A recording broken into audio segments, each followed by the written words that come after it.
Welcome to another exciting episode of the NIDS View, a weekly show of the National Institute for Deterrence Studies, where we are advancing peace, promoting stability, and helping you to think deterrence. Each week, we discuss and analyze a recent topic and provide insight into how it affects our national deterrence. We hope you enjoy this show. Welcome back to another great episode of the NIDS View. Of course, I'm Adam Lowther with Curtis McGiffin and Jim Petrosky. Gents. Hey, Adam. And Jim, how you doing? I'm doing well. Good day. Jim and I at least, were at the Nuclear Deterrence Summit in D.C. the first week of February, and it was an interesting conference. You know, there's two big government deterrence conferences each year. One is the STRATCOM conference that's always in Omaha in July or August.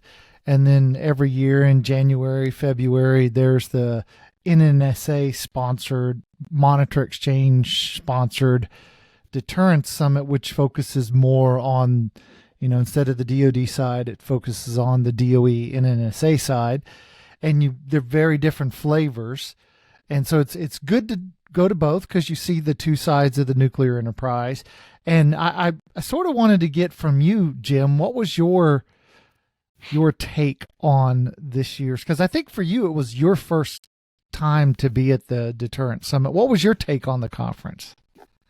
Well, thanks, Adam. Yeah, actually, this was my first non-technical summit or conference that I've ever been to. I've lived my life in the technical world, and NIDS did our first conference last year at another conference which we're attending this year called the Hardened Electronics and Radiation Technologies, and we learned a lot there about conference attendance as an exhibitor. In fact, while I was even at the Deterrence Summit in Washington, D.C., I handed out piles of my pens, and I even handed out a few of our incredible NIDS mugs and tumblers.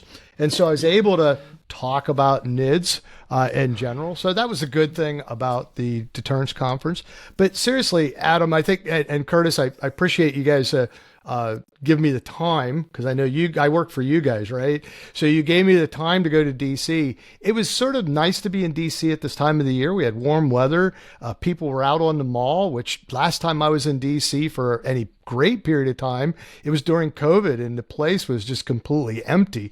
So it was nice to see people walking around. And that was the piece that I took away from this conference. A lot of good speakers, some incredibly important people from many different organizations in government, and speakers that were in industry, and of course the NNSA, the Defense Threat Reduction Agency, Department of Energy, congressional affiliates that were there that were working the deterrence angle. And it was good to get there, as Adam said, to get there and rub shoulders and shake hands and get to know the people that were there. That's always the most important piece about going to a conference. Personal interactions. And I thought that was the best piece for me, because I saw some people I haven't seen for a fairly long time that are quite important in the deterrence world.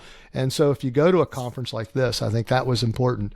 But from the subject area standpoint, I'll have to admit, I've gone to many of the technical conferences. And in fact, I just today was talking to Curtis about going to a conference. And he said, the technical conferences are great. It's a little hard to understand some of that language that you guys use. Curtis, thanks a lot. I like hearing that. Sounds like R2-D2 all the time. Yeah, that's right. Some of the writing looks like R2-D2 writing. But anyway, no, it was good to hear the speakers. And I'll tell you, the thing I really liked about it was the format, where you had a speaker speak from pretty much a prescribed script. And I always wondered about that, but now I understand why. The speaker spoke from a prescribed script, and that kept them on time and on script, which I'm terrible at doing. That's why I'm going to, at the end of this podcast, everyone's going to wonder why Curtis and Adam even came, because I'm going to just talk the whole time. But the other thing that they did then afterwards is they sat down as a panel, and we had the opportunity to ask some questions. And I actually got to ask some important questions about the members, directly to the members, and hear their personal perspective on their deterrence topic. I'm not sure we use Chatham rules. I'm not sure we can define everybody that was there. I don't have the list in front of me, but some of the speakers were extremely open about their view, which is very good to hear straight from the horse's mouth. This is what our committee did. Our committee had some conflict, some stuff we had to rattle around to work it out. And that's what government is about. That's what deterrence is about, trying to find the best view. There were alternate views at the conference. And then, of course, every day at lunchtime, you'd sit down at lunchtime and sort of do a pseudo work meeting or a friend or get to know you kind of a meeting. I got to do many of each. And then the exhibitors there were great. The many exhibitors from their companies basically showcased what they did and what they were capable of bringing to the fight. And I was impressed with several of them that were able to provide either equipment that was valuable or insight through consulting and or analysis for people. So that was what my takeaway was from the conference itself, a conference that I've never attended, completely different than what I was expecting. I really expected to get there and be lectured like Adam does to me all the time. Just lecture me for hours and hours on end about why we need to deter people by looking at them and being angry. But we're not doing that. We're doing other things as well. So that was my takeaway. So Adam, what did you take away aside from getting to meet me and having dinner with me a couple times? Well, I tell you, one of the big differences between the Stratcom Symposium and the Deterrence Summit is I'm regularly shocked by the number of like NNSA affiliated people who are, so I guess would say, staunchly pro arms control and disarmament. That always, for, an organization that is responsible for the nation's nuclear warheads, their development, maintenance, all of that, there's a lot of folks who want to get rid of them within that enterprise. And that's sort of, whereas, sort of on the DoD side, most people say, yep, we need them. We don't want to get rid of them. They provide peace. And so the discussions that you have, the views of people are very different in DoD versus DOE and NSA. And so that's sort of one of those things that I just, I'm like, wow, that surprises me a bit. But, it's a lot of the most senior folks at NNSA, the entire leadership of NNSA comes. They sort of give you a rundown on what they're working on. So it's really informative, and you get to see a lot of folks, and it's a useful opportunity to catch up with folks you might not see but that one time a year. Yeah, I didn't run into I did run into a few people who were very disarmament oriented. I did talk to a lot of technical folks that were, we discussed technologies, et cetera. Didn't run into that as much. I was surprised at the number of people in both worlds, the technical world and the non-technical world, that were at this conference to be able to talk about their piece of the fight. And I thought that was valuable, especially from the NNSA side and from the national labs. Now I have a fond view of the national labs, worked with them for so many years, and a sincere respect for the scientists and engineers that are working there, because I worked with them for so long and I learned so much. And I thought it was good to see them at this kind of summit, because we've got to, people have heard me talk before in classes and such, we've got to bring the technical and strategic and the planning sides all together so we get the best solution on what's going forward. And so I saw some of that. And while I'm talking, I did want to highlight that the NIDS is going to be at the Hard Electronics and Radiation Technologies Conference again this year. We're going to have an exhibitor's booth. And so if you're into deterrence and you're into hardened electronics and radiation technologies, then you should come visit our booth at the HART conference in Huntsville, Alabama this year. And if you haven't signed up, there's still time till March 16th before clearances need to be passed. Now, the second topic we wanted to discuss is the recent release of the report to Congress on implementation of the New START Treaty, which the Department of State releases to Congress at the end of January every year. And of course, this is a year in which The Russians have suspended participation, so there's a lot to talk about there. Jim? Adam, when I was preparing for this, I forgot to think or look back at this. I don't recall at the conference, because you would think this is a relatively new report that we're talking about today. I don't recall anyone at the Deterrence conference actually speaking directly to this implementation report. Did I miss something? I don't think anybody did. So yeah, I think you're right. I'm surprised. Yeah, I mean it was sort of, it was released I think the first day of the conference. So perhaps, that was why it didn't get much play, was just because it was so new at the time. But now we've had a little bit of time to digest it. Oh. And Curtis is raring to go. I think he's got a comment or two ready. So I'll turn it over to you, Curtis.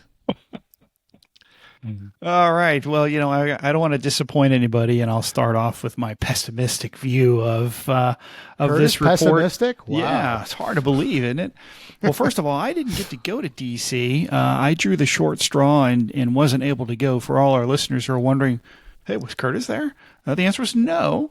And if we but banned for you from going. Well, if we had a few more donations, we might have been able to afford it. But wow, nonetheless, what a plug. Here we are, and I'm glad you guys got all you did out of that event. So surprisingly, the New START Treaty Annual Implementation Report wasn't discussed. This is a report that's produced every year by the State Department. It's required of the treaty itself. It was part of that Senate ratification and consent that went along with it. That same consent that demands the modernization occur as part of the treaty validation. It was a condition in which the Senate approved the treaty. So these are interesting reports. They're required by law to be produced, and good on the State Department. They actually produced it on time, and we're going to take a look at it here. And unfortunately, it's not a really great read. And I don't mean that as in an academic sense. It's very disappointing news because, as we know, Putin suspended Russia's participation in this treaty. And I think the State Department has reluctantly admitted that they are, in fact, not participating in the treaty, and that's what this report tells us. And there's some pretty surprising conclusions in here that I'm sure we'll get to in the most part. What I will say that is interesting is, what were the violations, if you will, besides that the suspension is technically a violation of the treaty, the non-verification inspections that have not occurred is a violation, as well as several other reporting events haven't occurred as well. And what's interesting here is the report notes that the treaty was in violation in 2022. And we didn't seem to get all upset about it. And in fact, the United States and Russia have not done verification inspections since the spring of 2020 with the onset of COVID-19. So we really don't know. I mean, it's been, we're pushing 4 years since we've had any verification on this treaty that was, I would remind our listeners, was renewed very quickly by the administration right after inauguration of President Biden, and in my opinion, with very little, strategic assessment as to whether or not we could have done a better job of exacting more out of the treaty had we gone to renegotiate rather than just extend it. Because in the end, what has extension really given us? Theoretically, we're without a treaty. So if we'd have let the treaty expire in February of 21, we would be no different than we are today. Really, no different than we are today, except we're playing games with ourselves. Something I'll note here before I pass it back to you all for your comments is that while Russia has not, per the suspension under Putin's rule, did not report their numbers this year. The United States went ahead and reported their numbers anyway in May of 23, and that is in this report. And so we sort of lifted up our proverbial skirts and showed the Russians what we have, knowing that they were not going to do the same thing in what in my opinion is a very idealistic methodology of trying to be open with the other half of this treaty that is not interested in the same kind of transparency. But Curtis, don't you Curtis, understand that if you show them that you mean them no harm, they will then come to realize that they don't have to be aggressive or assertive either, and therefore they will be peaceful because you showed them that you mean to be peaceful. I mean, we have a track record of that working, don't we? Yeah. We have very little track record of that working, and I'll sum that up when I get my turn on the next round. Yeah, so let me take a completely different view than Curtis's very pessimistic view on this report, because I read it. I tended to read it as something else. When I got to the end of it, I said, why the heck would you even write this report aside from it being required from a treaty that you're the only one following? And I'm actually working on an article, and Adam, you'll be getting it some hopefully soon as I untwangle myself from something else, from our Global Security Review online journal. I began writing an article to talk about how our government is working for us and that they're publishing a lot of stuff that the American public needs to know about. And that's why we bring these things up in this podcast. But I looked at it as someone wrote this to say, by the way, Russia hasn't been playing. A good example is on page 4 of this report, where under the Russian Federation, not provided, warheads not provided, deployed intercontinental ballistic missiles, etc., not provided, warheads on ICBMs, Russian Federation not provided, and deployed and non-deployed launchers of ICBMs, not provided. The only reason I see to write this is to tell the world community, hey, by the way, Russia wasn't playing. And I don't know what those numbers there from the U.S. are tell us, but I think what it tells me is someone wrote this to say, look, people, the Russians have not been playing.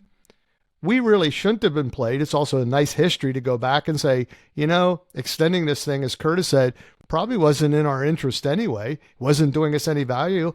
And by the way, a treaty that the only people it holds to task is yourself is really only holding yourself at risk, in my opinion. And so why did we extend this in the first place? And so I looked at this as a hit on all those organizations that should have been either pushing the treaty or saying the treaty's dead, let's move on and find out why Russia has pulled out. Well, we all know why.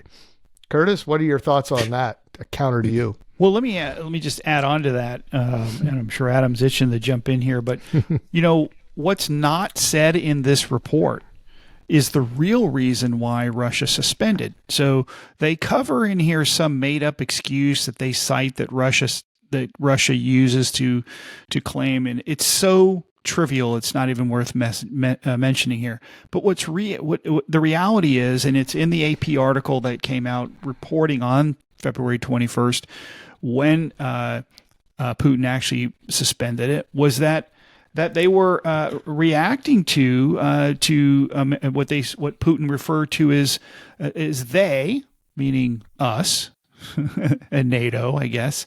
They want to inflict a strategic defeat on us and try to get our nuclear facilities at the same time, quote unquote. This is what Putin said in the speech that announced the suspension, right, of this, and he's quoting that that the British and the French forces aren't counted. He's complaining about those things, and basically he accused the U.S. and NATO allies of openly declaring the goal of Russian defeat in Ukraine. So essentially, his suspension of this treaty was really, I think, twofold. One of them is to punish us, right, for our support for Ukraine in the Ukraine conflict, and second is to really hedge his nuclear capabilities, and that he couldn't do that if there was actual verification inspections going on. It takes several years to upload the warhead, any additional warheads into the capacity of their ICBMs, and it will take at least a year to download those. So understand this, American listeners or whoever's listening out there. When this war ends and Russia decides they want to play back with the treaty, they won't actually allow verifications for another year after that, because they don't want anybody to know, perhaps, what any kind of malfeasant behavior they might have been doing while not being verified. And so, it was Reagan that said, right, trust but verify. So right now what we're in is a situation of trust but no verify, because in this report, the American State Department concludes, okay, I'm going to jump to the end here. They conclude that even though we haven't been able to verify, the United States continues to assess that there is not a strategic imbalance between the United States and the Russian Federation that endangers the national security interests of the United States. How do we know that? How can we honestly tell the American people that we know this? We haven't inspected in almost 4 years. Next month or so, it'll be 4 years. This is pure. There's no basis other than political motivation for this conclusion. Go ahead. Because I've asked that question, and the response I've gotten from our colleagues in the government is that, we have very good overhead surveillance, and we know and understand how they move warheads and how they put them on and pull them off of their ICBMs. Now, road mobiles, we don't have the same level of, surveillance of, because they go inside things. But, when it comes to their silo-based, we know if a truck pulls up, and we sort of have probably not perfect knowledge, but some knowledge of, are things going on in which that thing could also be maintenance or the addition, the uploading of additional warheads. And so we watch them, and what I'm told is, that's not, we don't see indications and warning that they're doing that kind of stuff. And that's how, in this report, they can say it doesn't threaten national security. That's what they're saying. So I would say that if they did know, they won't tell us. Not because it's classified, but because it conflicts with the agenda of the administration. That's not the agenda, right? Is to sell the possibility that there's a real nuclear threat. Much has been made about Putin's statement that while he has suspended the treaty, he intends to comply with the numbers. And there has been much retort, even in this report, that America seems to believe that and is trusting, which is why I said we're in a trust but no verify relationship right now. And I just don't see the basis for doing it. This is the same person who we've declared as a war criminal, and of course has who violated the Budapest Memorandum, has eliminated, cheated on the INF Treaty, the threshold test ban treaty, brought down the comprehensive test ban treaty. I could go on and on and on. You go to the State Department website where they actually do honestly lay out all of the known violations of treaties, but we continue to insist that treaties are viable with these organizations. And I want to quote the great Walter Lippmann, who said, tragically, success with regard to the disarmament movement, if you will, and I would count arms control as a form of disarmament, that successfully disarming nations who believe only in disarmament. That's the only ones you're going to disarm. And so it is. We're sort of in a situation here where we want it to be true so badly that we are going to ignore the possibilities of the risk. Curtis, so another piece of this, and I'm going to save my comment related to that till the end, is that it shows that Russia has learned how to use their nuclear weapons by backing out and not letting verification and making us guess whether, although I agree with you, whether they're doing something else or not. It impedes our action because we don't know. There's a void in non-verification. And so that is sort of the craziness of this, is we see that nuclear weapons can be used effectively if you're willing to use them. And Russia is using their weapons by pulling out of the treaty and not letting us know what's happening. That's number one. And most people don't see that and understand that as nuclear weapon use. The other one is exactly what's said in the very last sentence in the last paragraph of this report. Is it says, today my administration is ready to expeditiously negotiate a new arms control framework to replace New START when it expires in 2026. But we don't have it. It's no longer a treaty when 50% of the people involved in it are not participating, have suspended it, and we have no idea of how to identify whether it has been, in fact, used in the way it's supposed to. I think we call that employed the treaty. We have not employed the treaty in the way it's supposed to be done or executed it properly. So it's sort of an odd thing. Like, what new non-treaty are we also going to not control? I have no idea. There's too many negatives in that statement to sort of follow up. My question, though, is I would like to ask advocates of arms control, is there ever a case in which arms control is not good for the United States, that we shouldn't do it? Because my observation of arms control is that, at least within the United States, arms control for the sake of arms control is the pursuit. That it really doesn't matter if it hurts the United States to engage in arms control. Mm-hmm. That we don't seem to have the same view as the Russians or the Chinese. They say, well, it's not in our interests. INF was in the Russians' interest because they faced a much greater threat than we did. So, they engaged in, arms control. That was the only treaty I can think of in history that was actually beneficial to the United States. But yet we never learned from the Washington Naval Treaty. We just don't learn. We didn't learn from the Biological Weapons Convention or any of the times when the Soviets, the Russians cheated on everything. They bought themselves time because, we always follow, they always cheat. It's pretty standard.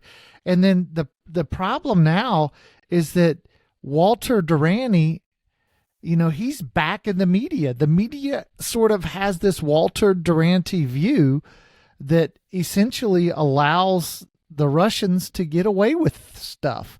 And it's nothing to see here. These are not the droids you're looking for, kind of wave of the hand.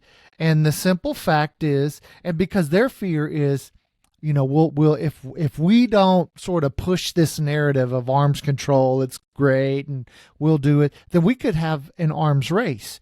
And I've yet to be convinced by any evidence that arms racing is inherently evil or bad for the U.S. In reality, arms racing is far superior to a actual war.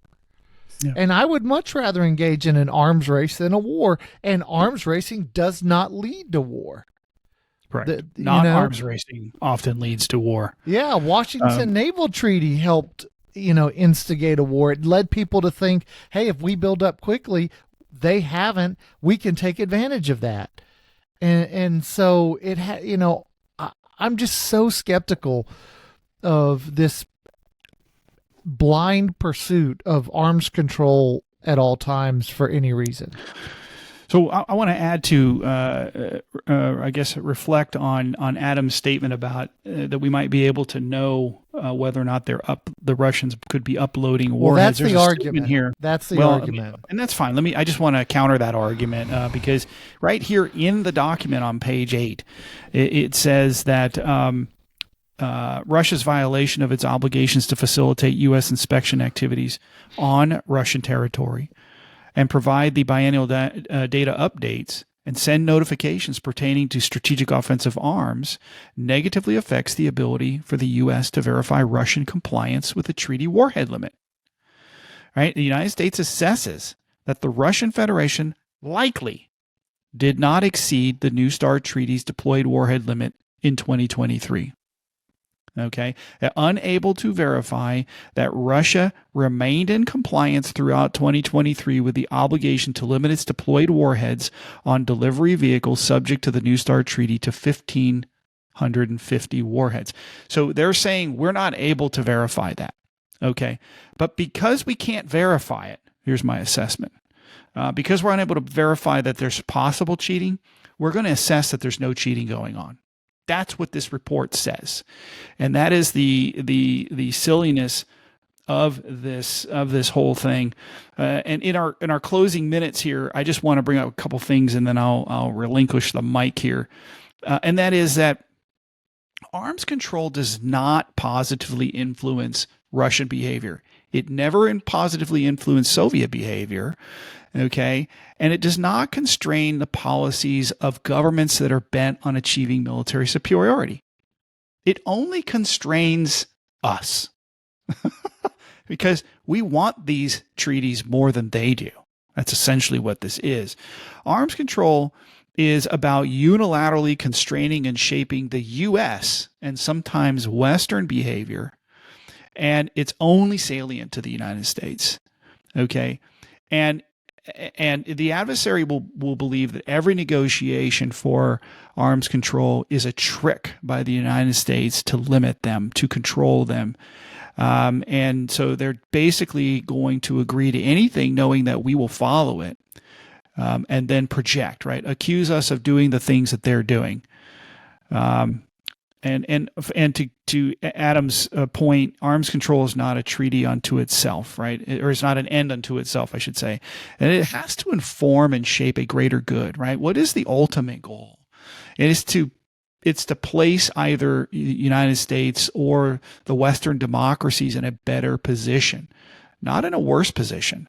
And we tend to find these that way. But there is one agreement that I would say that the United States and Russia has on arms control treaties. And that is that arms control treaties seek to deny U.S. advantage. And that's from a U.S. perspective. We don't want an advantage. We think that that's arms racing, that that's inherently evil. And I think that the Russians agree that their goal for arms control treaty is to ensure to deny an American advantage. That's their goal too. So we actually share one thing in common with the Russians when we go to arms control treaty negotiations, and that is both sides want to deny the Americans any sort of advantage. I'll leave it with that thought. Jim, your final thoughts, because we are out of time. Yeah, I don't know if it's fully applicable, but I think it'll catch our audience here. I've recently come across, I don't know the attribution of this comment, but I like it, and I think it is mostly a good connection here. And this is a statement that has become something I just keep sharing almost every day. I won't say it's a religion, but it's getting close. And here you go. It says, "You can't truly call yourself peaceful until you're capable of violence. If you're not capable of violence, you're not peaceful. You're harmless." And it seems like we're trying to move ourselves to a harmless position, not a peaceful position. And that's when war will begin, once you are harmless.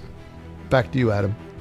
Yeah, it's that's the challenge of idealism. It is. It really is the challenge of idealism. And it's, there's idealists and libertarians tend not to ever win revolutions or control governments because, they oppose violence. So that leaves, communists and other, radicals, in charge of a government. So at any rate, good discussion. Enjoyed the Deterrence Summit. That was a great trip. Good to see folks. Good to see you, Jim, in person. And then, of course, as always, we find an interesting topic to discuss each week. So thanks for offering up this week's topic, Curtis. And of course, I want to thank you, the listeners, for joining us on this episode of the NIDS View. And as always, we want to remind you to think deterrence. Thank you for listening to the NIDS View. This show is produced under the NIDS Podcasting Network, a division of the National Institute for Deterrence Studies. NIDS is a 501c3 organization dependent upon donations to provide this podcast and bring about awareness of the peacekeeping value of U.S. strength and our national deterrence. You can catch all of our podcasts or provide feedback at thinkdeterrence.com. I would like to thank our producer, Kimberly Charrington, our sponsors, and all the fantastic members of the National Institute for Deterrence Studies for making this podcast possible. Stay tuned next week for another exciting and informative The NIDS View.